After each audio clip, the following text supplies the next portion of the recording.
Even though the presidential election is more than a year away, we're already being bombarded about it here in the U.S.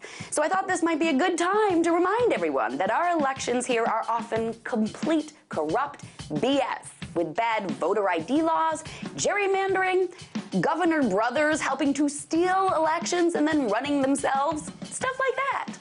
Stuff like this story.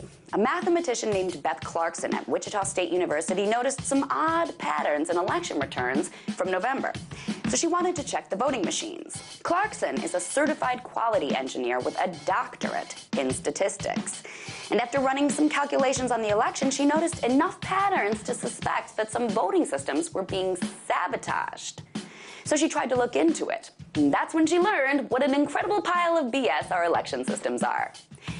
County election officials refused to allow computer records to be part of a recount and told Clarkson that if she wanted to get the paper recordings, she'd have to go to court to fight for them. So she did. She filed a lawsuit against the Sedgwick County Election Office as well as the Secretary of State in Kansas, asking for access to the paper records from the voting machines. Those voting machines use paper records of votes, but the software is proprietary. So not only is the county not able to grant Clarkson access to the voting records, they can't even access them themselves. There's no way for anyone to look at the voting records because the company that makes the machines claims proprietary rights.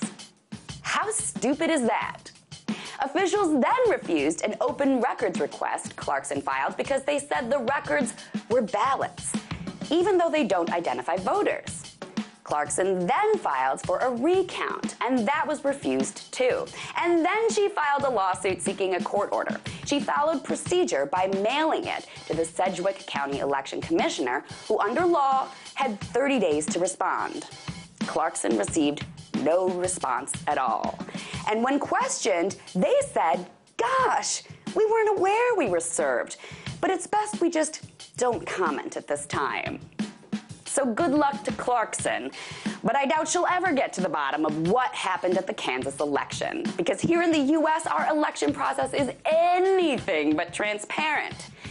Just remember that. Remember how fraudulent and screwed up our actual election process is while we're getting bombarded with election coverage for the next year, as if our votes are actually going to matter.